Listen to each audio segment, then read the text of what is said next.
Hello guys, मेरा नाम है गगन एंड स्वागत है आपका ऑनलाइन क्लासेज में। आज हम अपनी एक्सरसाइज 5.2 करने वाले हैं। अगर आपने इससे पहली वाली वीडियो नहीं देखी है जिसमें हमने एक्सरसाइज 5.1 कराई है, तो मैं आपसे यही रिक्वेस्ट करूंगा कि आप सबसे पहले जाइएगा और आप उस वीडियो को ज़रूर देखिएगा, क्योंकि उसमें हमने जो है बेसिक कंसेप्ट बताए हैं। उसके बाद ही आप इस वीडियो को देखिएगा। तो चलिएगा, करते हैं आज की वीडियो को शुरू।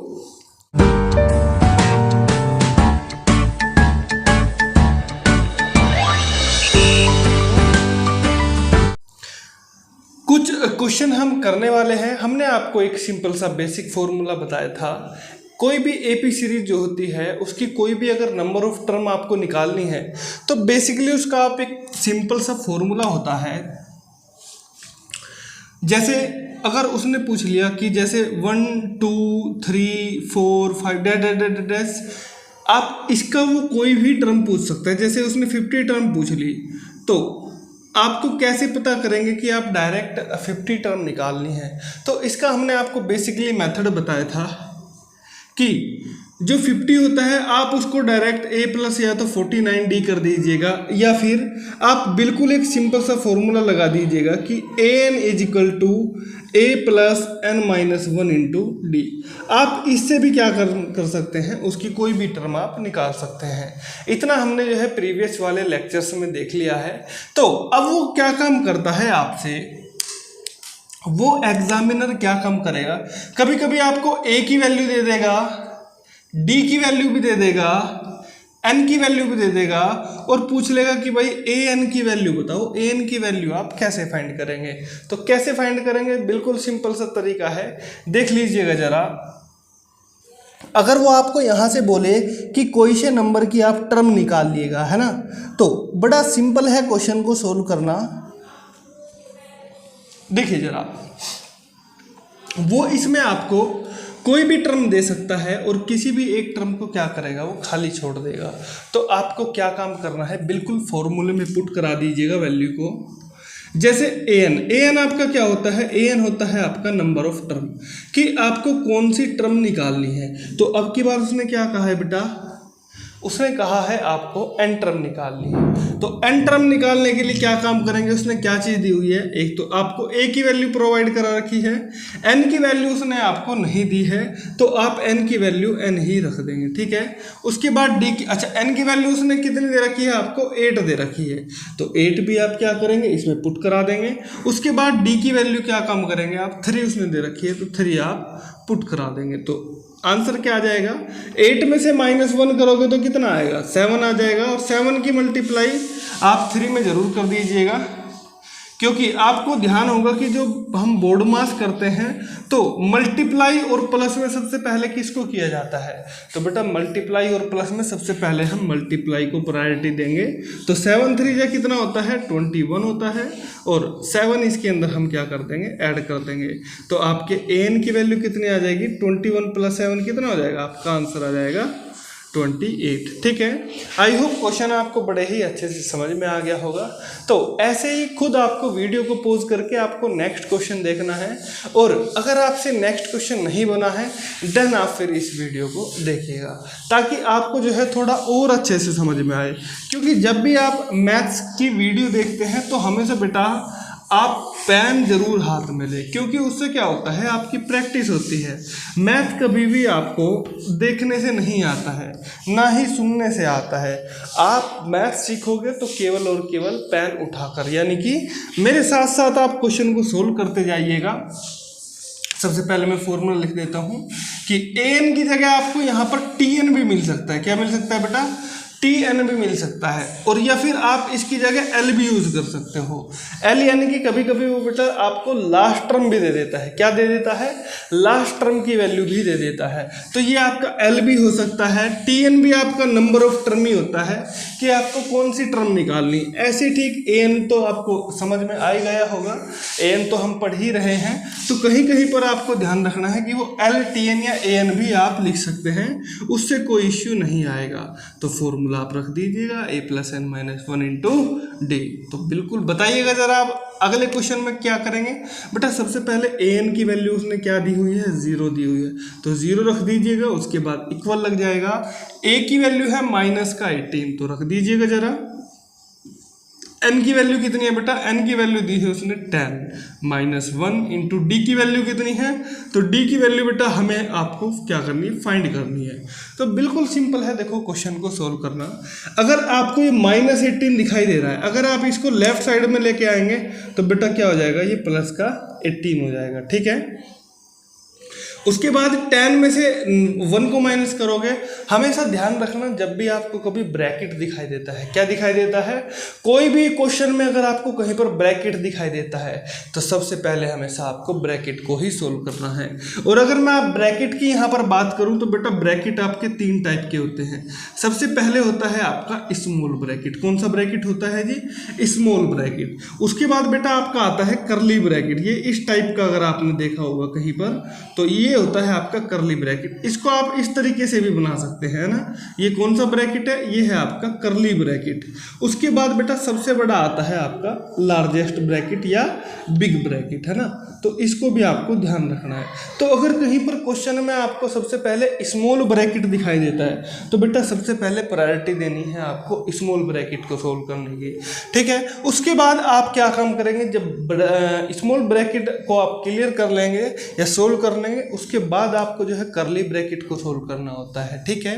और लास्ट में आप क्या सोल्व करेंगे, आप हमेशा बिग ब्रैकेट को सोल्व करेंगे, ठीक है। तो चलिएगा अब हम जो है अपने क्वेश्चंस को देख लेते हैं एक बार। बिल्कुल सिंपल है क्वेश्चन को करना। अगर आप कंसेप्ट सीख जाते हैं तो क्वेश्चंस तो ऑटोमेटिकली आपके समझ में आ जाते हैं। तो बेटा 10 माइनस 1 करेंगे तो कितना आएगा, 10 में से 1 माइनस करेंगे तो आपका आ जाएगा 9। कितना आ जाएगा बेटा, 9, और मल्टीप्लाई कर देंगे आप डी की, ठीक है। अच्छा मेरे को बेटा डी की वैल्यू निकालनी है, तो डी का चेक करो बेटा 9 के साथ रिलेशन कैसा है। अगर डी की आपको वैल्यू निकालनी है तो डी को आपको क्या करना पड़ेगा, अकेला रखना पड़ेगा। और डी अकेला जब होगा जब आप 9 को दूसरी साइड भेज देंगे। देखो प्लस आप लगाओ या ना लगाओ उससे कुछ फर्क नहीं पड़ता है, क्या प्लस लगाओ या ना लगाओ उससे कुछ फर्क नहीं पड़ेगा। तो 9 कहाँ पर आ जाएगा बेटा, 18/9, यानी कि डिवाइड में आ जाएगा। क्योंकि डी के साथ 9 का रिलेशन कैसा था, डिवाइड का। तो डिवाइड का था तो आप इसको 9 से आप डिवाइड करेंगे तो बेटा कितना आएगा, 9 से 2 बार में डिवाइड हो जाएगा। तो बेटा डी की वैल्यू कितनी आ जाएगी आपकी, डी की वैल्यू आ जाएगी 2, ठीक है। आई होप क्वेश्चन आपको बड़े ही अच्छे तरीके से समझ में आ गया है। अगर आपको क्वेश्चन एकदम अच्छे से समझ में आया है तो वीडियो को लाइक करने में आपको कंजूसी नहीं करनी है, और हर बार की तरह आपको वीडियो को जो है अपने फ्रेंड के साथ ज़रूर शेयर करना है, ताकि आपके साथ साथ आपका फ्रेंड भी मैथ्स को अच्छे से सीख पाए, ठीक है। क्योंकि हम आपके लिए नई नई वीडियो और नए नए तरीके लेकर आते रहते हैं। तो चलिएगा अब नेक्स्ट क्वेश्चन हम कर लेते हैं।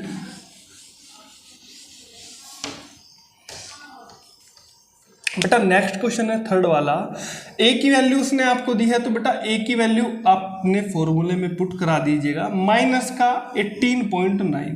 हमेशा जब भी बेटा पॉइंट के बाद कोई भी डिजिट होती है तो उसको हमेशा सिंगल सिंगल काउंट करते हैं। जैसे मान के चलो ये लिखा होता है 92, है ना, तो आप कभी भी इसको 92 नहीं पढ़ते, तो क्या पढ़ते आप इसको पढ़ते 18.92, यानी कि आपको हमेशा क्या पढ़नी है बेटा, सिंगल सिंगल डिजिट पढ़नी है। कभी भी आप इसको कंबाइन 92 नहीं बोलेंगे, ठीक है। तो आप क्या बोलेंगे इसको 18.9 प्लस एन की वैल्यू बेटा बता सकते हो क्या कितनी है, बेटा एन की वैल्यू तो उसने अब की बार फाइंड करवाई हुई है, ठीक है। इंटू डी की वैल्यू बता सकते हैं क्या, डी की वैल्यू बेटा डी की वैल्यू है आपकी 2.5, ठीक है जी। अच्छा अब एन की वैल्यू भी उसने आपको क्या दे रखी है 3.6। तो बिल्कुल सिंपल है क्वेश्चन को सोल्व करना। तो क्या काम करेंगे इसमें, सबसे पहले हम देखो माइनस का 18.9 लिखा है, अगर आप उसको इक्वल के लेफ्ट साइड में लेके आएंगे तो उसका क्या होगा बेटा, साइन चेंज हो जाएगा। क्या हो जाएगा जी, साइन चेंज हो जाएगा। तो कर दो जरा, 3.6 में माइनस 18.9 करोगे तो क्या हो जाएगा बेटा, प्लस का 18.9 हो जाएगा। क्या हो जाएगा जी, प्लस का 18.9, ठीक है। अब आप इसको n-1 को बेटा ऐसे ही रख ले। अगर मैं आपसे पूछूं बेटा tan का आधा कितना होता है? अगर tan का आधा आप बोलोगे कि सर tan का आधा तो मुझे पता है 5 होता है, लेकिन बेटा कैसे आता है वो? हमेशा जब भी आधे की बात करता है तो आपको 2 से डिवाइड करना है। किससे डिवाइड करना है जी? 2 से। अगर मैं पूछूं आपसे कि बेटा 4 का हाफ कितना होता है, तो बेटा हमेशा किससे डिवाइड करना है? 2 से डिवाइड करना है। तो कितना आएगा 2 से डिवाइड करोगे? तो बेटा 2 से डिवाइड करोगे तो आपका आ जाएगा 2 आ जाएगा। ठीक है, तो अगर मैं आपसे पूछूं बेटा 6 का आधा कितना होता है, तो बेटा आप बोलोगे कि सर इसको 2 से डिवाइड कर दो, तो इसका आंसर आ जाएगा 2 3 जा 6, यानी कि कितना आया?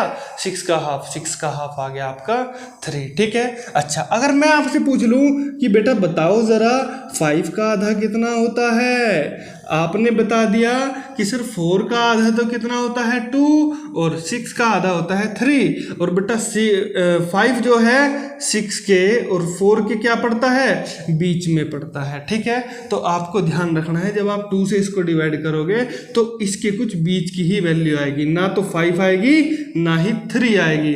तो क्या आ जाएगी बेटा? 3 और 5 के बीच की वैल्यू क्या आ जाएगी? आपकी वैल्यू आ जाएगी 2.5। क्या आ जाएगी? 2.5। ठीक है, अच्छा ये तो था आपको डिवाइड करने वाली बात, है ना।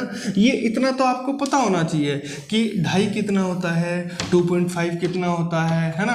तो इसको बिल्कुल सिंपल तरीके से भी कर सकते हैं कि 2.5 की आप अंदर मल्टीप्लाई भी कर सकते हैं, बट आपका दिमाग इतना नहीं चलता है क्योंकि आप अभी छोटे हैं। तो आप इसको क्या काम करें, 2.5 को बेटा आप 5/2 भी लिख सकते हैं, क्योंकि बेटा 2.5 कितना होता है? 2.5, और 2.5 किसका हाफ होता है? 5 का आधा होता है। ठीक है, तो क्या करेंगे आप, इसको आप क्या कर दीजिएगा, 2 बेटा इधर मल्टीप्लाई में डिवाइड में है तो उधर जाएगा तो मल्टीप्लाई में जाएगा। पहले आप इसको सोल्व कर लीजिएगा। तो 9 में 6 प्लस करेंगे तो कितना आएगा? 15 आएगा। ठीक है, 1 कैरी हो जाएगा। तो 8 में 3 प्लस करेंगे तो कितना आएगा? 11, और 11 और 1 कितना हो जाएगा? 12, और 1 हो जाएगा बेटा कैरी। तो ये हो जाएगा आपका 22.5। ठीक है, अच्छा अब 2 को बेटा इधर आप मल्टीप्लाई कर लो और 5 आ जाएगा बेटा आपका डिवाइड में, तो ये बचेगा आपका n-1। ठीक है, अभी आप इसके क्या काम कर सकते हैं बेटा, इसके अंदर आप मल्टीप्लाई कर लीजिएगा जरा। तो 5 2 जा कितना होता है? 10 होता है। 10 की 0 कैरी हो जाएगा 1, 2 2 जा 4, और 4 और 1 5, और 2 2 जा 4। ठीक है, अच्छा एक डिजिट के बाद बेटा क्या दिखाई दे रहा है? पॉइंट दिखाई दे रहा है। तो एक डिजिट छोड़ के क्या लगा देंगे? पॉइंट लगा देंगे। और नीचे अपोन में क्या था बेटा? 5। तो बेटा 5 से आप 45 को काटोगे, कितनी बार कटेगा? 5 9 या 45। ठीक है, अच्छा तो बेटा ये आ गया आपका 9, और इक्वल में बेटा क्या चल रहा था? n-1। ठीक है, तो बेटा -1 अगर आप लेफ्ट साइड में लेके जाओगे तो क्या हो जाएगा? प्लस हो जाएगा। क्या हो जाएगा? प्लस हो जाएगा। तो 9 में आप 1 प्लस कर देंगे तो आंसर आपका कितना आ जाएगा? 10 आ जाएगा। ठीक है, आई होप क्वेश्चन आपको बड़े ही अच्छे से आ गया होगा समझ में। अगर फिर भी आपको कोई डाउट रह जाता है तो आप जो है कमेंट बॉक्स में हमें कमेंट करके ज़रूर बता सकते हैं कि सर वो वाला क्वेश्चन हमें समझ नहीं आया है, तो हम कोशिश करेंगे आपको उस क्वेश्चन को ही हम दोबारा एक्सप्लेन करें और उसके ऊपर हम दोबारा वीडियो बनाएं। तो आपको अगर क्वेश्चन अच्छे लग रहे हैं और लेवल भी थोड़ा सा अच्छा लग रहा है तो वीडियो को लाइक ज़रूर कर दीजिएगा और शेयर करना ना भूलें। तो हम चलते हैं अपने आज के फाइनल क्वेश्चन की ओर। तो नेक्स्ट क्वेश्चन है हमारा कि ए की वैल्यू उसने दे रखी है बेटा कितनी? 3.5 दी हुई है। कितनी दी हुई है जी? 3.5 दी हुई है। तो बेटा ए की वैल्यू रख दो। देखो 3.5, इसको आप 3.5 भी बोल सकते हो। 3.5 कितना होता है? 3 पूरा होता है, और 3 के बाद क्या होता है बेटा? हाफ। तो 3 का आधा क्या हो जाएगा? 3, और आधा कितना आपका हो जाएगा? 3.5। ठीक है, तो 3.5 किसका आधा होता है बेटा? 6 का आधा होता है 3, और 3 से थोड़ा सा ज़्यादा, तो बेटा किसका आधा हो जाएगा? 7 का हाफ हो जाएगा। इतना आपको समझ में आना चाहिए कि अगर उसने 4.5 बोल दिया तो बेटा किसका आधा होता है, 9 का आधा होता है। अगर उसने 5.5 बोल दिया तो समझ में आना चाहिए कि बेटा वो 11 का आधा होता है। अगर 6.5 बोल दिया तो समझ में आना चाहिए कि बेटा वो 13 का हाफ होता है। कितने का हाफ होता है, 13 का हाफ होता है। ठीक है, तो जैसे ही आपको पॉइंट में वैल्यू रहती है ना तो आप थोड़े से कंफ्यूज हो जाते हो। तो मैं इसका आपको एक सिंपल सा तरीका और बताता हूँ। जब भी आपको पॉइंट में कोई भी डिजिट दिखाई देती है तो कुछ नहीं करना, आपको पॉइंट हटाओ और नीचे क्या लगा दो, एक 0 लगा दो। क्या लगा दो, एक 0 लगा दो। अब आपको कुछ नहीं करना, 5 से आप इसको डिवाइड कर लो। 5 7 जा 35 और 5 2 जा 10, तो बेटा कितना आया, 7/2। ठीक है, तो हमने आपको क्या बताया था बेटा, 3.5 किसका आधा होता है, 3.5 आधा होता है बेटा 7 का। तो इसीलिए आपको ये वाला तरीका भी आना चाहिए और 3.5 को आपको देखते ही पहचान में आना चाहिए कि हाँ ये 3.5 लिखा हुआ है, और उसको आप 7/2 भी लिख सकते हो। ठीक है, इससे क्या होता है, आपकी कैलकुलेशन थोड़ी सी ईजी हो जाती है। तो चलिएगा देखते हैं क्वेश्चंस को हम कैसे कर सकते हैं। अब मैं 3.5 को क्या लिखूंगा, मैं 3.5 को डायरेक्ट लिख सकता हूँ कि 7/2 होता है। क्या होता है बेटा, 7/2 होता है। प्लस n-1 कितना बेटा, n है आपका 105, कितना है 105, -1 करेंगे और d की वैल्यू आपको क्या दी हुई है बेटा, 0 दी हुई है। क्या दी हुई है जी, 0। ठीक है, अच्छा वैल्यू किसकी फाइंड करनी है, आपको an की वैल्यू फाइंड करनी है। तो बेटा बिल्कुल सिंपल है, हमेशा बेटा ध्यान रखना, 0 की आप किसी के भी अंदर मल्टीप्लाई करते हो, क्या करते हो जी, 0 की अगर किसी के भी अंदर मल्टीप्लाई करते हो तो बेटा वो संख्या ही क्या हो जाती है, 0 हो जाती है। क्या हो जाती है, 0 हो जाती है। लेकिन अगर आप 0 को किसी संख्या से डिवाइड करते हो, चाहे वो 1 2 3 4 5 6 7 कुछ भी हो, तो आंसर बेटा क्या आता है, 0 आता है। ठीक है, लेकिन बेटा अगर किसी भी नंबर को आप 0 से डिवाइड करोगे तो बेटा उसको कभी भी सोल्व नहीं किया जा सकता और आंसर आता है आपका इनफाइनाइट। तो इस बात को भी आपको ध्यान रखना है। ठीक है, मल्टीप्लाई में 0 किसी भी के भी साथ कर दो तो उसको 0 बना देता है। अगर आप डिवाइड करते हैं 0 को किसी भी संख्या से तो आंसर 0 आएगा, और अगर 0 किसी नंबर को डिवाइड करता है तो क्या आ जाएगा बेटा, इनफाइनाइट आ जाएगा। ठीक है, इतनी बात आपको जो है दिमाग के अंदर स्टोर कर लेनी है। क्या कर लेनी है बेटा, स्टोर कर लेनी है। ठीक है, अच्छा अब मैं थोड़ा क्वेश्चन पे आ जाता हूँ।